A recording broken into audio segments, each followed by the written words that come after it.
Hi, it's Clark on Temptress, and today we're going to have a discussion about sharks. What you should be afraid of, what you shouldn't be afraid of.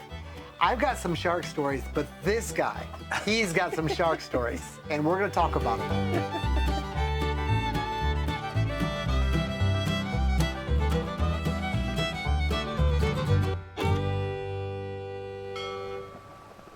Tell us about you, Steve. Why should we believe your opinions on sharks?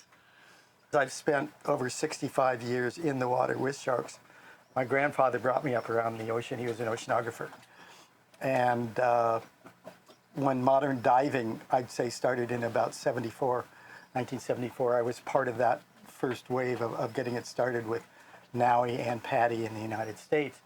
So my whole life has been spent either working around the ocean or in the ocean, whether it was in the military with the Navy or with Patty or with Nowie or whatever I was doing. And when you spend that much time in an environment, you can't help but rub shoulders with the stuff that's there. And before you start talking about sharks, you got to do two things. You've got to understand that there are different types of sharks, and different types of sharks act differently. So one of the things that's good to know is what type of shark it is and what is he probably going to do. And the other thing you need to know is the environment. Because people, when they get in the ocean especially, to me it's like a splinter. Most of them get inserted in, hopefully do a minimum amount of damage and get pulled out again. Well, if you can be comfortable enough and learn enough to become part of that environment and not a foreign element in the environment, it really helps you with sharks. So you combine what type of shark is it, so maybe I'm going to know pretty much what he's going to do, and I am part of his environment, not something that is out of his environment, which makes him more curious. Then you got a good chance of really being comfortable around sharks. So that would be my introduction to how to look at the whole thing. There's a lot of different sharks. So let's just go through them and show pictures and talk about how they react. Okay. So what's the most benign shark in your opinion? Would be a nurse shark. Nurse sharks don't even have teeth. They mostly just lay on the bottom or slowly swim around. And you can see in the picture that they've got this long caudal fin that comes out the back. Yeah. They're not a problem at all. The one thing some people make a mistake with is they'll go down to pet them, and they might get upset and they turn around and latch onto them. Yeah. And they won't let go. But all they can do is gum you to death. Yeah, but they don't let go. That's right. I have seen in the Keys a kid that screwed around with a nurse shark and got bit, and they had to take the kid and the shark to the hospital to disassociate. They really don't let go. No, they give you the world's best hickey. Yeah, and they can be big, and they don't need to breathe. So don't really mess with them, but they're not going to come after you. No. I've had 2 cases of where I was drifting on the surface, and there were nurse sharks below me. And he looked up in each case, and for some reason he came off the bottom, just came straight up towards me.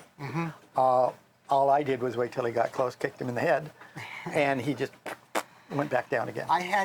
When I took scuba lessons, I was told by the scuba instructor, because someone else asked the question about sharks, you'll never see a shark. You'll be the luckiest man in the world if you ever see a shark. And all of my early cruising and most of my diving was on the Pacific side. And the Pacific side of the U.S. and Mexico and all the way down, there's a lot of nutrients in the water and you don't see very far. I'm sure the sharks were 10 feet away and I could see 5 feet away. I agree. I couldn't see them. So I came through the Panama Canal, I'm in the San Blas, the water is beautiful, and there's this large nurse shark. And I was with this French guy that comes into most of my shark stories, strangely enough. And he had been spearfishing. Anyway, he said, want to see a shark? So we swim over this little mound underwater, and about 30 feet of water, there's this shark, and he dives down, and he pokes it with his spear, and comes back to the surface, and the shark just does this. Well, I think I'm never going to see another shark in my life, and I got a spear. So I dive down, and I poke it a second time. Well, by the way, it was a 8 or 10 foot nurse shark, one of the biggest ones I've seen personally. And it swims and comes right at me. So I put myself kind of up against some rocks and turn my back and hold my spear up and watch him and really look at how delicious the air up there probably tastes and wait him out. And then it went over a little hill and then I swam to the surface. Sure. So don't push them too far. Don't push them at all. There's no reason to. I'd say the bottom of the food chain, you've got your nurse sharks. And then your next one would be the most prevalent, and that's the Caribbean reef sharks. A reef shark is a shark. It's what you. It looks like a cartoon shark. Yeah, it's what you visualize as a shark. And most people, when they see a shark, they're not going to be able to tell if it's a bull or a dusky. The only one they could probably recognize would be a hammerhead because of the way it looks. Yeah. But yeah, it's just a shark is a shark. And most of the time on the reefs, what you're going to see is a fairly aerodynamic looking bluish gray shark or gray shark. And that's going to be a reef shark. And they're more slender than... Yeah, exactly. And all sharks are curious. They have to be.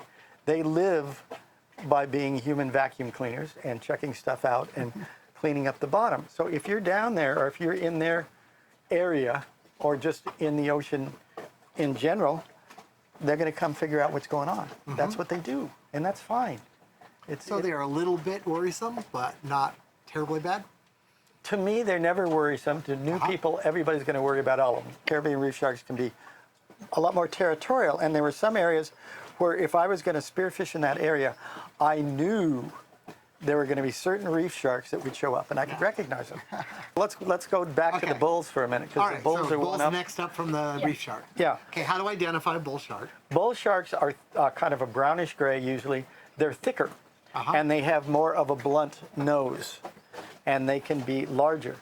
And bulls, again, have a reputation of, they have attacked people in different situations. Again, to me, I'm not worried about bulls. As long as I keep an eye on them and they're around and they're not talking to me in the same aggressive way, I don't worry about bulls. In fact, there's a place off of Jupiter called the Deep Ledge, which starts in 90 feet of water and then goes down to about 140, and it's a ledge.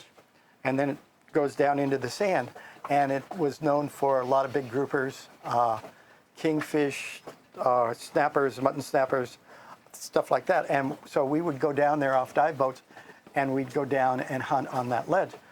And one thing that the bull sharks do, which really confounds me, is we'd be dropping down towards the ledge, and the bull sharks would come up off the bottom, and they would come to within 3 feet, and they'd stop and stare at you.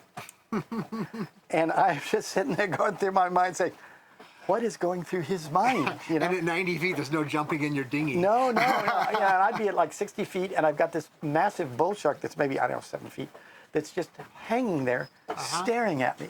And then all of a sudden, it's like he'd wake up and he'd just peel off and go. So bull sharks are around a lot of the areas where you get the Caribbean reef sharks. They're bigger. They've got more mass to them. But again, I haven't found that much problem with them. When we were hunting on the Deep Ledge, there's a fish called a cobia, which is about this long with delicious eating. And the cobia will ride the bull sharks like an aircraft carrier and destroyers. And they'll be underneath their stomach, they'll be over their back. Like riding on the shock wave or actually attaching? No, not attaching, but they could be a couple inches away. Okay. And sometimes you see 5, 6, 7, 8 of the cobia around him. Now, we would shoot the cobia off the bull sharks. And the only question is, make sure you don't hit the bull. But it's interesting to watch what they do, because they'll do one of two things. One, they won't even, it's like it never happened. They'll just keep swimming, slowly swimming away from me. The other thing they'll do is it'll spook them, and they'll take off. But never, even if I've got now a cobia flapping around down there and I'm trying to control him, did the bull shark ever turn around and come back. So again, it's habitat maybe, it's how they react to different things. But I've never had a problem that way with a bull. I treat a bull just like I do a Caribbean reef shark. Then we get to your hammerheads. Okay. Hammerheads are so big. They're like footballs with a mouth at one end and a tail at the other, and especially the males, which have a much bigger dorsal fin than the females do. And they're intimidating to look at, and the reason their eyes are out to the side is called parallax, because they're trying to zero in on rays on the bottom. But like I said, to me, they're pussycats. I've never had a problem with one. I've dove around a lot of them. In some places I've dove with them, like there are schools of them. Over in Africa, one place, and the Red Sea is another, where you see this big school of hammerheads down below you, and you dive down to try and get close to look at them, and they just keep going deeper. They don't want you any closer. They're not aggressive at all. So yeah, I'm not worried about hammerheads. I think they're pretty. I like them. Uh-huh. They're probably the nicest shark I dive with. In fact, I'll give you 2 stories on hammerheads. One, I was out at sunset in the pass in Georgetown with a friend of mine, and we were just drifting in the water and talking because it was so nice. We'd finished spearfishing. And all of a sudden in the distance, something was swimming towards us. And we didn't know what it was. It was so far away, and it got bigger and bigger and bigger. And it turned out to be about a 14-foot hammerhead. Mm-hmm.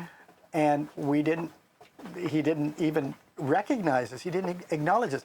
He swam within 4 feet of us and just kept going. Mm-hmm. He never circled us.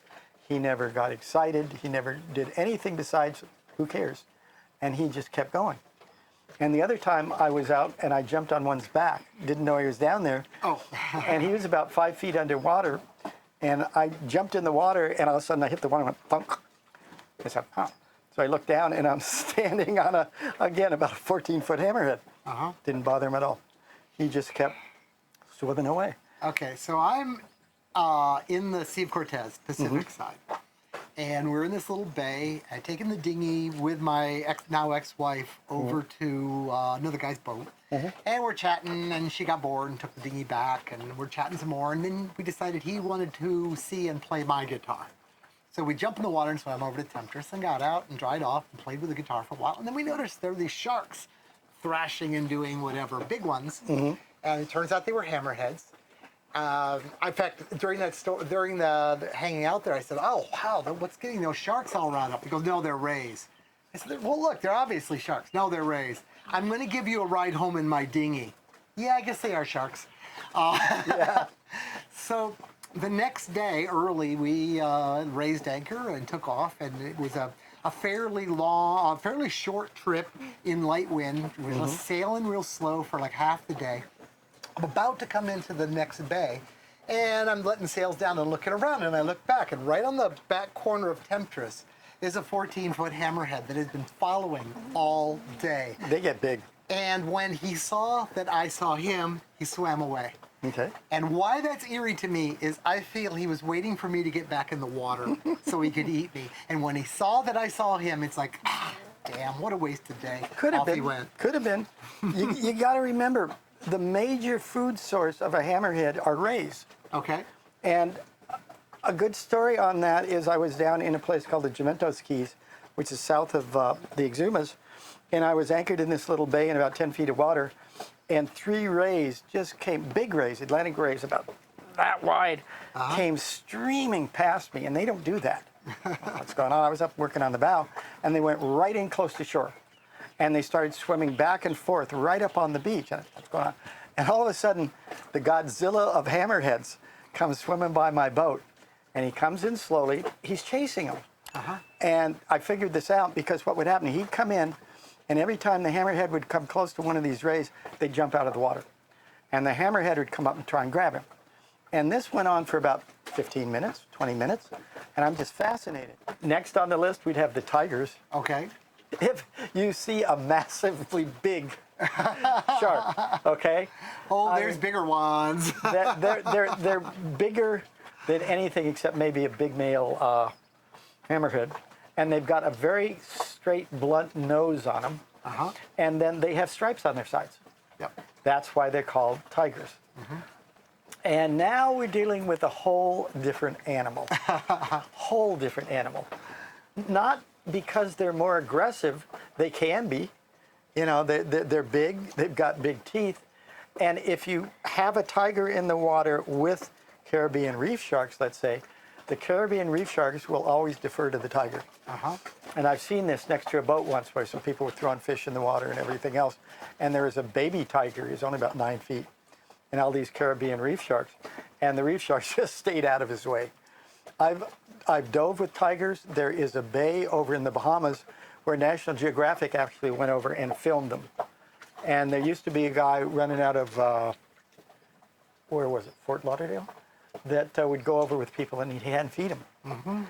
So it's not as if you see a big shark and immediately he's after us. We're not on their menu.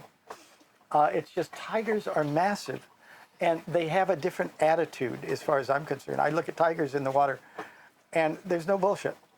You know, they are there, they are the boss, they are the king, and that's it. but it doesn't mean they are going to attack you. You know, my greatest tiger story was I was diving alone off of Jupiter, Florida, and I was going along a reef looking for fish. And a certain time of the year, you have the big loggerhead turtles come in to lay eggs on the reef. Tigers, one of their main food sources are loggerhead turtles. And the only shark that's jaws are strong enough to bite through a big loggerhead's shell. And you can see loggerhead sitting on the bottom with a big crescent out of its back where one of its fins was. And it's healed, and the guy's still doing fine, but you know what happened. So I'm out there swimming along this reef, and I look down, and there's this big loggerhead, probably, I don't know, 6 feet long, 4 feet across, maybe bigger, and he's scuttling across the sand. I'd never seen that before. Not swimming. No, he's not swimming. He is in the sand, kind of low crawling along. And I said, what is going on here? And then he scuttled underneath a ledge in a reef, and I lost him. And then I look up, and here's something coming towards me, swimming down the reef, and it was, I don't know how big, I don't know how to judge it sometimes, 14, 16-foot tiger, huge. And this thing's coming straight towards me. I'm going, this is going to be real interesting. And he came up to me, and he turned sideways, and he flashed his colors, because they can, like, change photochromatic, change their colors a little bit. He flashed his colors, sat there for a minute, and just swam off. And it's probably one of the most majestic things I have ever seen in my life after I finished, you know, flushing out my wetsuit when I got out of the water. That bay we used to live in the Bahamas. There was this 14-foot tiger shark, and we would swim all the time. We never saw him while swimming, but every now and again we would just hear this huge explosion, or he would jump out of the water and land in the water. But it never really bothered us. I never felt he would see me as prey. Well, we're not. Yeah. You know, like I said before, we're not on any shark's menu. For me, the scariest shark is a Mako, and that's partly because of how they do react, how goddamn big they are, how fast they are, and how I had an experience with one day. Do you put Makos up there above tigers as far as what you should be concerned with? Probably, but I don't see Makos because, again, that's like seeing a moose in the parking lot at Walmart. Yeah. They don't have any food source in where I am. They're not known for coming into reefs as No, much. Yeah. no. Yeah. Same with the oceanic Well, whitecaps. what they're known for, when I looked it up after I discovered my Mako and found out what it is and identified him, is they'll be out in the deep water and someone will be tuna fishing and they will go after the tuna and miss it and say, well, if I rip the transom off that little boat, I get to have that tuna on whoever else is aboard it. And these sharks are equipped to do the jaws thing. They're very aggressive. Yeah. Very aggressive. I probably should save my Mako story for the very end of the video. So if you stay around to the end of the video, I'm just going to tell you a long story. You can listen to it or not. But let's do all Steve's stuff, because that story goes on for a while, but it's kind of a good story. How about whitetips? Where are they in the pecking order of sharks? I would put the white tips almost up with the Makos.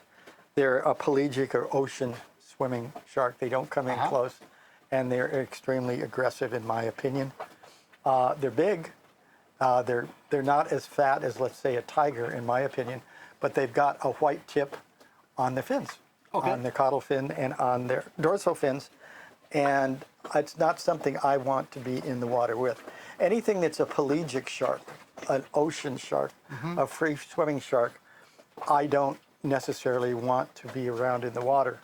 To me, they seem a lot more aggressive. Generally, you're not going to run into those as often. I don't think does happen, you though. shouldn't run into them at all. You know, they're not around. Okay. They're just not around. Well, got to ask, great white shark?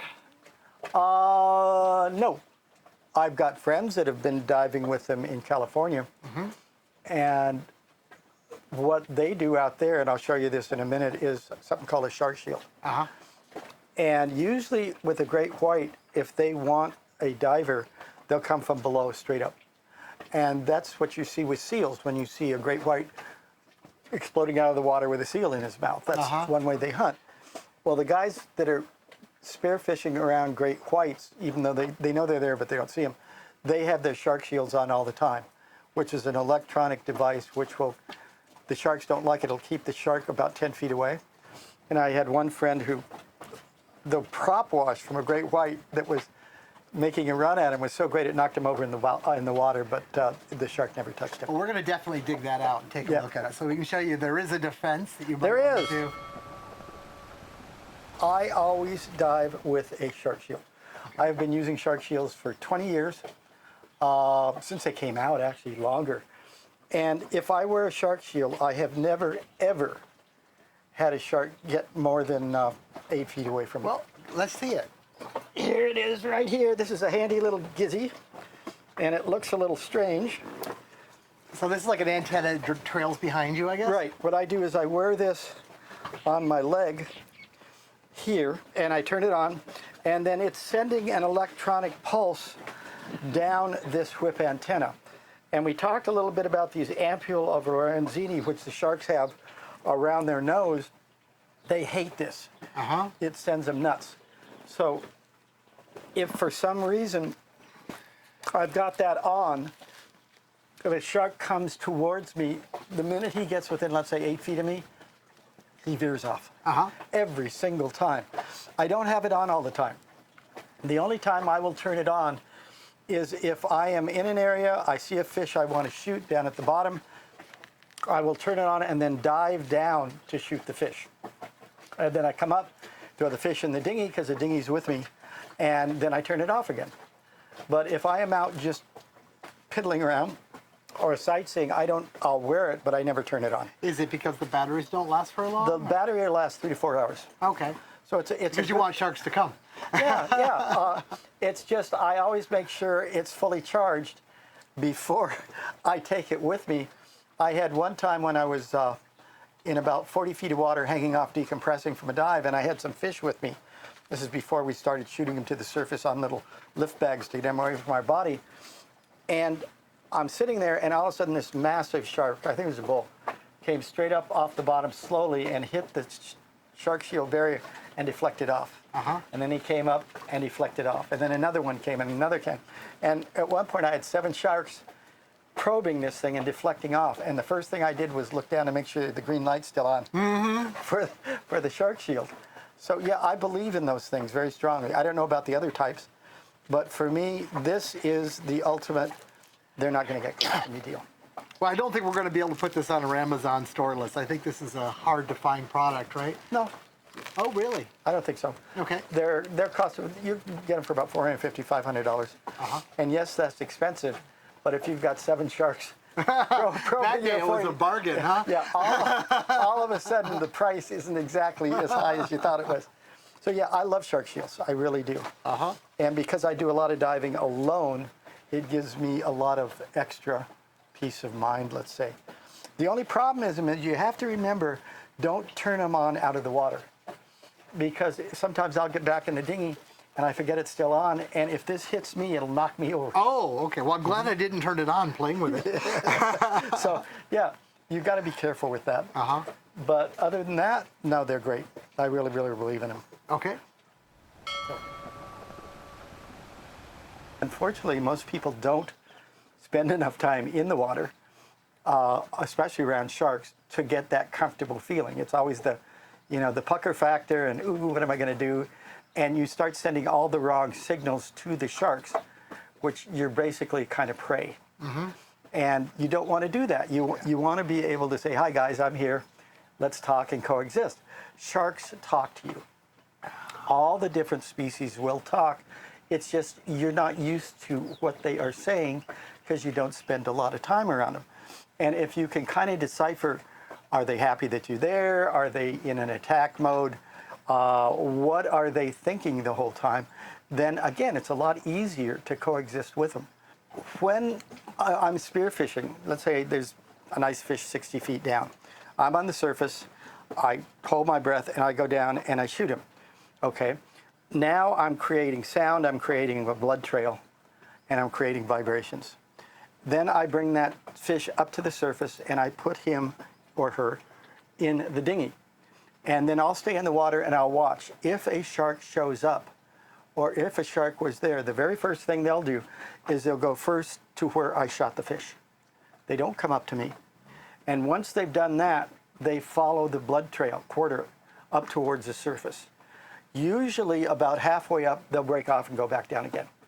If they don't, then he's getting a lot more interested, okay? And he is looking for where it is on the surface.